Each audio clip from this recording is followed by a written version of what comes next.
Our main story tonight concerns medicine, the thing that Tums technically are, even though personally I consider them candy. Medicine is obviously a high-stakes profession, and mistakes can happen, as evidenced by scenes like this from the procedural drama 911 Lone Star. Fred? No pulse. Starting compressions. Cap, medical's here.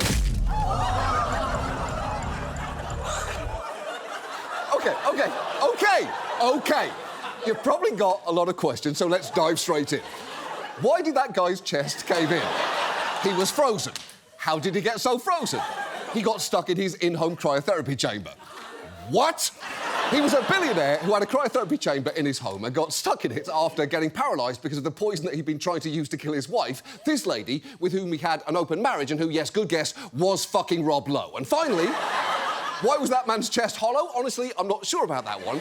I didn't think cold temperatures automatically turned human beings into hollow chocolate bunnies, but I admit I'm not a doctor. And look, in that case, the mistake of performing chest compressions on a man who is frozen solid at most added insult to injury. But in other instances, medical errors can have far more dire consequences, and they are more common than you might think.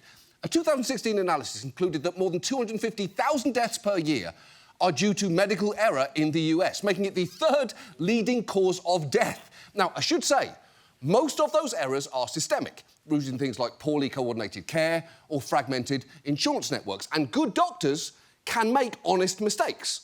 The human body, after all, is a sloppy puzzle of wet nooks and dry crannies. Every inch of this skin sack is confusing. So let me be clear. This isn't going to be a takedown of medicine. I don't want anyone to spin this into a headline that says, John Oliver, champion of illness and death, finally destroys doctors. Doctors are great. They're one of the top things any parent would say they want their kids to be, besides engineers and just, like, not annoying. The vast majority of doctors are dedicated professionals who strive to meet reasonable standards of care for their patients, but a small fraction aren't and can end up doing shit like this. A doctor performs surgery on the wrong baby. There's no excuse for operating on the wrong baby. Investigators say the 52-year-old doctor actually admitted to using drugs while conducting his medical practice. In video she posted online, Dr. Wendell Davis Boutte is both dancing dermatologist and singing surgeon. She mugs for the camera and raps with an unconscious patient inches away. That don't live here anymore. Look, there are many situations where it's appropriate to dance, like at a wedding, or when a cartoon racist shoots at your feet, or on a certain grave. But in the middle of surgery is not on that list. There is a reason the Hippocratic Oath doesn't go, first do no harm, then slide to the left. That doctor, unsurprisingly, has been sued multiple times by patients who claimed her negligence left them disfigured and, in one case, brain damaged. And those sort of errors, ones caused by negligence, incompetence or misconduct, are a cause for serious concern because a very small number of doctors can commit a lot of them. In fact, one analysis found that less than 2% of physicians were responsible for half the money paid out in malpractice suits over 25 years. Now, the good news is there's a regulatory body that's supposed to protect us from bad doctors, state medical boards. These are the panels whose job it is to issue licences, suspend them, or in extreme cases, take them away. Hospitals can fire a doctor, patients can sue them, but only a state medical board can ensure that they never practice medicine in your state again.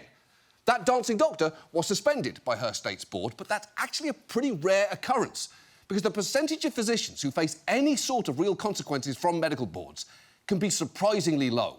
One study found that nationwide, of nearly 900 physicians who've been judged by their own peers to be an immediate threat to health or safety, only around half had ever had licensure action taken against them. And there are doctors who will tell you that this is a problem, like this one, who actually ran Mississippi's medical board. What folks have to realize is that the medical board is not a substantial barrier to them being injured by a physician. Well, that's not great news. It's probably one of the least reassuring things a doctor could say, besides oopsies or I'm running for Senate. So, given that these boards seem so lax and the stakes are so high, tonight, let's talk about state medical boards. And let's start with how they're supposed to work. While boards' processes vary widely from state to state, very basically, when a board gets a complaint, they review it, and if they find it credible, investigate. And if they want to take action, like suspending or taking away a licence, that can start a lot of negotiations between the doctor and the board. So it's a long process that can be very expensive, which is a problem given that many medical boards are strapped for resources.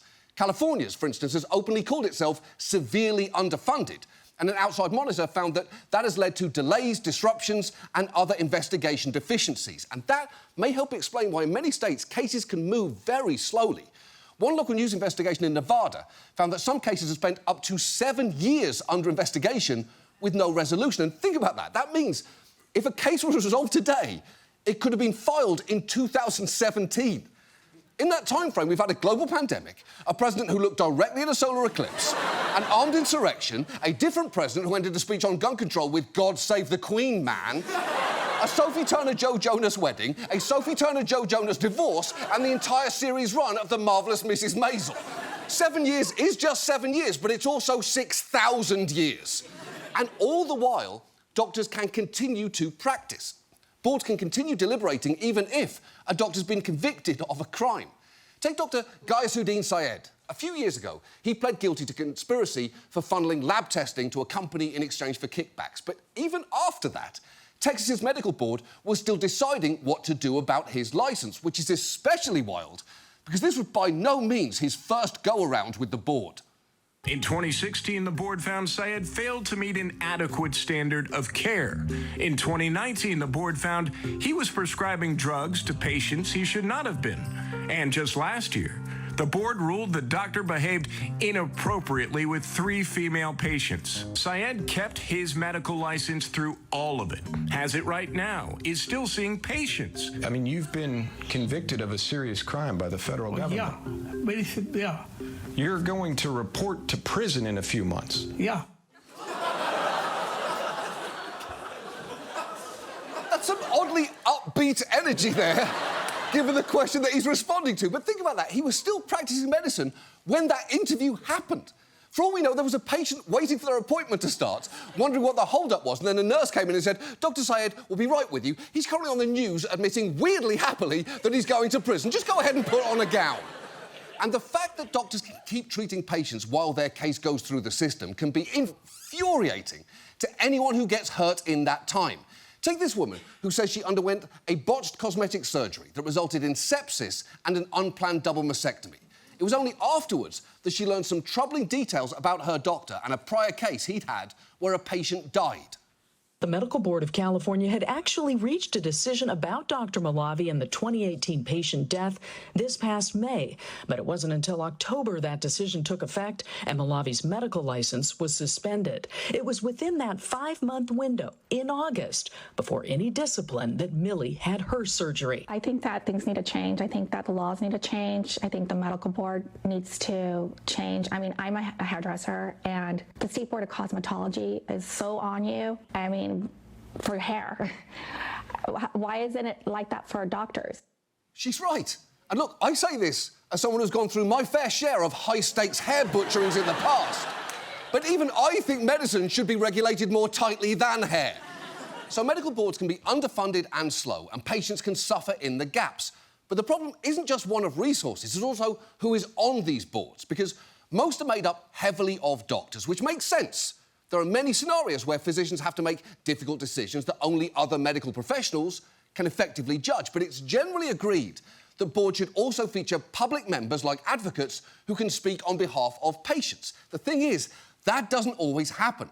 The Federation of State Medical Boards recommends that the public should make up a quarter of each board's membership, but only about half the boards across the nation meet that standard. In fact, up until recently, Louisiana's board didn't have a single member who wasn't a physician. And that can be a problem because doctors tend to protect their own. Just listen to this man who served as one of the non-physician members on California's board describe what he saw in the room. The way they speak is always with doctor care in mind.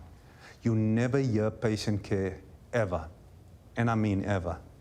Do you think the way the medical board functions in the state of California actually ends up costing patient lives? There's no question that it costs patients' lives. It's not ideal if a board never thinks of patient care, since patient care is kind of doctors' whole thing. Without patience, doctors are really just failed urine collectors. That guy has actually called for California to be much stricter with physician misconduct, and it's kind of telling the extent to which some of the doctors who served on that board with him didn't appreciate his input. One physician member on the board chastised Watkins last month for rocking the boat. In my 8 years on this board, I have not encountered another board member who has been so negative about our process as Mr. Watkins. Wow, that's pretty harsh, although I have to say I've not encountered another person who looks more like a long-lost member of the Trump legal team. He looks like someone you'd expect to see selling scalped tickets for a Bon Jovi concert outside Madison Square Garden. I could go on, but I won't, except you know what? I will actually do just one more. He looks like the before photo in a Rogaine commercial starring Al Pacino. OK, now I am actually done. Also, I will say, saying that you've never encountered someone so negative about your medical board's process might say less about that guy than it does about your process. Because reticence about punishing fellow doctors is part of a much bigger problem in the culture of medicine. It's a phenomenon so common it's been called the white coat code of silence. In fact, even when medical boards initially hand down harsher punishments, doctors can still negotiate lighter sanctions with them, which boards too often can contrive weird excuses to do. Take this case of a doctor who was eventually convicted for illegally writing prescriptions for over 1 million pain pills. In 2016, the board's own records show he was suspended for operating an unlicensed pain management clinic where nearly 10,000 prescriptions for controlled substances were written. But 10 months later, the board lifted his suspension. In its records, the board cites factors like he expressed remorse, had a genuine misunderstanding of pain management requirements, and was a very young and inexperienced physician, even though he was 46 at the time and had been practicing for over a decade. Yeah, I don't know if 46 counts as young and inexperienced. I'm 46, and I've been doing this job for over a decade, and people could say many things about me. He's squawky, he's hyper. He seems more like a coked-up Sotheby's auctioneer than a comedian if it weren't for how much he hates everything about Sotheby's. But no one would say very young and inexperienced. It's just objectively not true. This leniency can even extend to doctors who've engaged in sexual misconduct. A 2016 investigation found that some doctors who'd sexually violated patients were returned to practice with as little as a 3-day course on appropriate doctor-patient boundaries, which really doesn't seem like enough. If you'd asked me to guess how long they should face discipline for, I'd definitely say something longer than one Lollapalooza. In fact, nationwide, that investigation found of the 2,400 doctors publicly disciplined for sexual misconduct, half still had active medical licenses. And this was particularly bad in some states. Georgia and Kansas, for example, allowed 2 of every 3 of those doctors to return to practice, while in Minnesota, it was 4 of every 5, which is so bad. I'd like to propose a new state slogan for Minnesota. Land of 10,000, actually, forget about our lakes. Someone needs to figure out what's going on with the doctors here.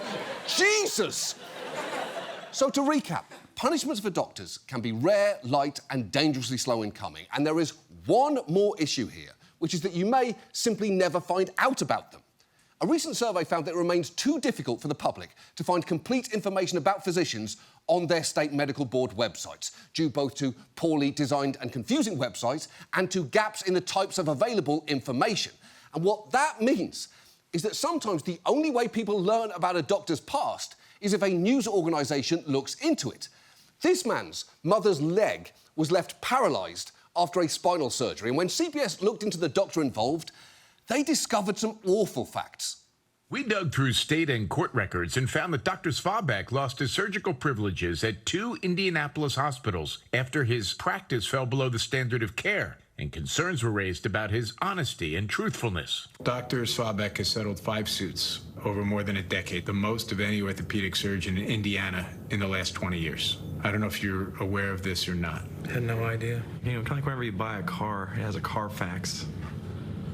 You know, it's almost like a doctor should have a doctor fax. Yeah, there probably should be. Because doctors know everything about us, if we smoke, if we're depressed, how deep all of our holes go. But we know next to nothing about them. Now, the good news is there actually is something like that. The National Practitioner Data Bank, or NPDB. It's a federal repository of information on medical practitioners, including board discipline, hospital discipline, and malpractice payments, which sounds great. Unfortunately, you can't access it. It's only available to hospitals, medical boards, and a few select medical and government entities, on top of which not all problem doctors show up in it. In fact, over the past 13 years, of the over 6,000 hospitals in this country, only around a third submitted at least one report on action they've taken against a doctor, which feels suspicious because I doubt 2/3 of hospitals have gone 13 years without a single doctor fucking up. And one reason for that is that hospitals can find ways to skirt the reporting requirements. For instance, they're required to report a doctor who loses privileges for more than 30 days.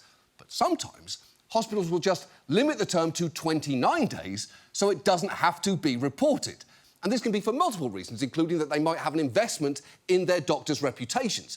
In New Hampshire, this top-earning cardiac surgeon was once featured in ads for his hospital. But even as he was racking up what would become one of the worst surgical malpractice records among all physicians in the United States, the hospital seemed anxious to downplay it. So much so that even after a serious incident, when he was on call but did not come to the hospital for hours, despite repeated phone requests to deal with a patient having a life-threatening situation, he was suspended for 28 days, a number conveniently just shy of what would have been required for him to be reported to the database. And I would say that that was the most shameless cover-up in a hospital that I have ever seen, but I have seen this episode of Melrose Place, where Dr. Kimberly Shaw tries to throw people off the scent of her involvement in a hit-and-run.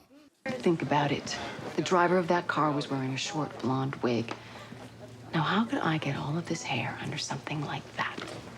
Does this answer your question? You're a dead man, Fielding.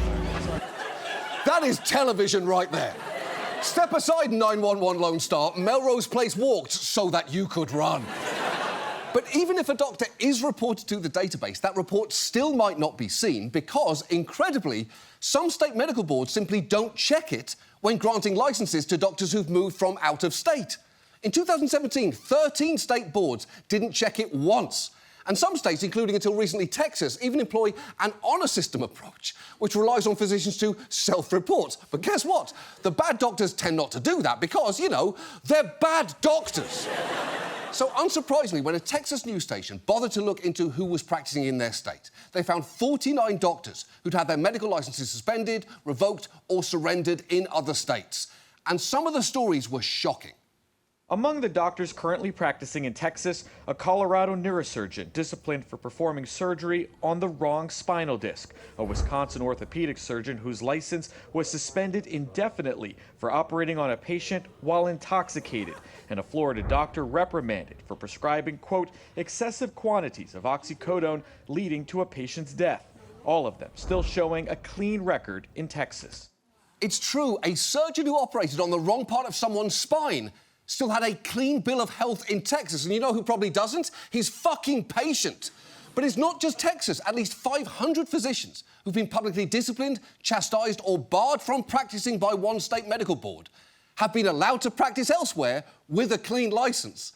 And some have almost made an art of it, like this cosmetic surgeon who was disciplined in 2015 after a patient's death in Oregon. He then began practising in Illinois, where he was investigated after another patient died in 2016. 5 years after that, Illinois' medical board declared him an immediate danger to the health and safety of the public and suspended him for at least 18 months. But you'll never guess what happened next. Despite being found to be grossly negligent in multiple cases across 2 states, Dr. Sharma still held an active medical license in one state, Indiana.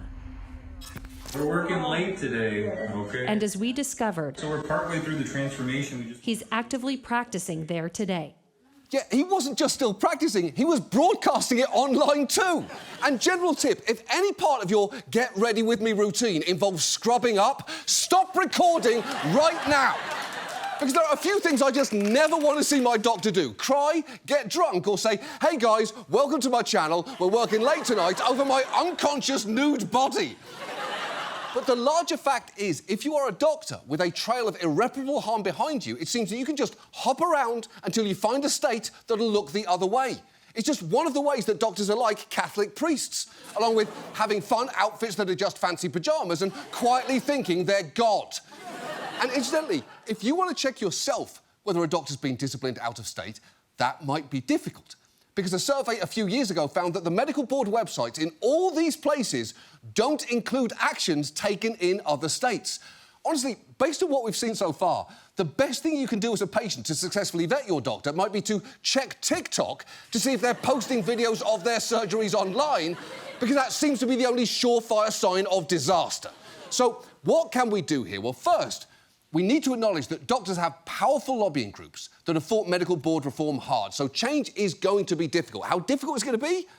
Well, in researching this story, we found this CBS report from nearly 40 years ago that could have aired last week. It featured a bad doctor who'd moved from state to state to state to avoid consequences, and this explanation of the larger problem. The Massachusetts board, indeed most state boards, suffer from underfinancing, understaffing, and underorganization. The board here employs only 2 investigators. Because the boards are staffed mostly by doctors, consumers, lawmakers, and even some doctors are now asking whether the medical community can police its own and still provide quality care. Most doctors in this country are practicing good medicine, most of the 400,000 doctors. But perhaps 10, 20, 30, 40,000 doctors are not practicing good medicine. Most of them are never disciplined. It's too dangerous a situation to keep tolerating. Yeah, it is too dangerous a situation to keep tolerating, but it seems like we've done it. Because that is from 4 decades ago. It's this whole story, with warning signs about funding and calls for reform, all told by, let's be honest, a much hotter me. But regardless, you laugh too hard at that. Regardless, there are some obvious steps that we could take here. Lawmakers could add more public members to state medical boards and increase their funding. They could also require that all disciplinary actions taken against a doctor in whatever state they've worked in, plus info like malpractice settlements and hospital discipline, be easy to find on a public website. And while we're talking transparency, the NPDB was created exactly for that reason, so state boards should be required to regularly use it. Look, the vast majority of doctors help people and are worthy of the value that society places in them. But this is a field that relies pretty uniquely on absolute trust. And again, I am not saying that all or even most doctors are bad, nor am I telling doctors how to do their jobs. I'm only 46, so I'm very young and inexperienced. But what I am saying is that it would serve everyone, including those many good doctors, to fix this mess. Because the way we've been running medical boards is a bit like giving CPR to a frozen solid man. It's absolutely baffling, and I cannot believe someone ever thought it was a good idea.